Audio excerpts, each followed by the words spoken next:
Madam Anitha గారికి కూడా చెప్తా ఉన్నాను, మీకు విధి నిర్వహణలో మీ మీద చిన్నపాటి కించపరిచిన మీ ఉన్నతాధికారులు మీకు అండగా ఉండాలని మనస్ఫూర్తిగా నేను కోరుకుంటున్నాను. ఎందుకంటే ఒక కానిస్టేబుల్ అనే ఒక పదం మీద ఎవరన్నా సరే గొంతు ఎత్తుదామంటే ఈరోజు మీ అందరి కథలు ఏమి అర్థమైనాయి అంటే 5 కోట్ల మంది ప్రజలకి, దేశ ప్రజలకి ఒక ఉద్యోగం కోసం మేము ఎంత తపన పడతాం, ఎంత కష్టపడతాం.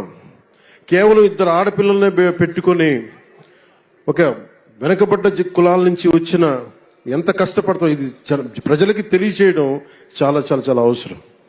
చాలా ఉత్తేజాన్ని ఇచ్చారు, మీరు చాలా ఆనందాన్ని ఇచ్చారు. 2022లో కానిస్టేబుల్ ఉద్యోగాలు భర్తీ చేస్తూ ఉంటూ ఆర్భాటంగా నోటిఫికేషన్ ఇచ్చారు.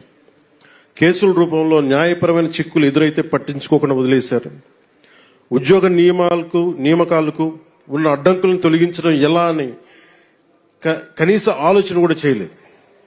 అర్హత ఉన్న మీరెంత కష్టపడి ఇంట్లో ఇన్ని కన్నీళ్లు కష్టాల మధ్య మీరు కష్టపడి వచ్చిన తర్వాత కూడా అర్హత ఉన్న ఉద్యోగాల కోసం మీరంతా ఏళ్ల తరబడి వేచి చూసేలా చేశారు.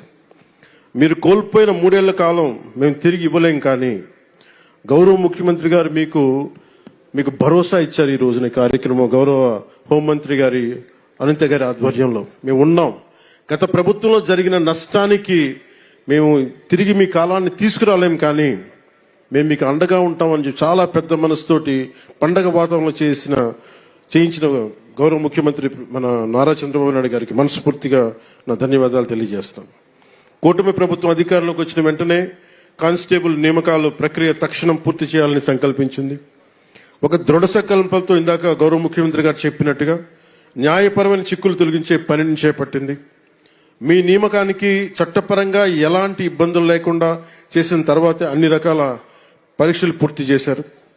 ఒకే రోజున ఒకేసారి ఇంతమందికి నియామక పత్రాలు అందజేయగలుగుతున్నారంటే ఇది గౌరవ ముఖ్యమంత్రి గారి దార్శనికతకి, సోదరి హోంమంత్రి అనిత గారి పట్టుదలకి, ఇది కూటమి ప్రభుత్వ నిబద్ధతకి నిదర్శనమే.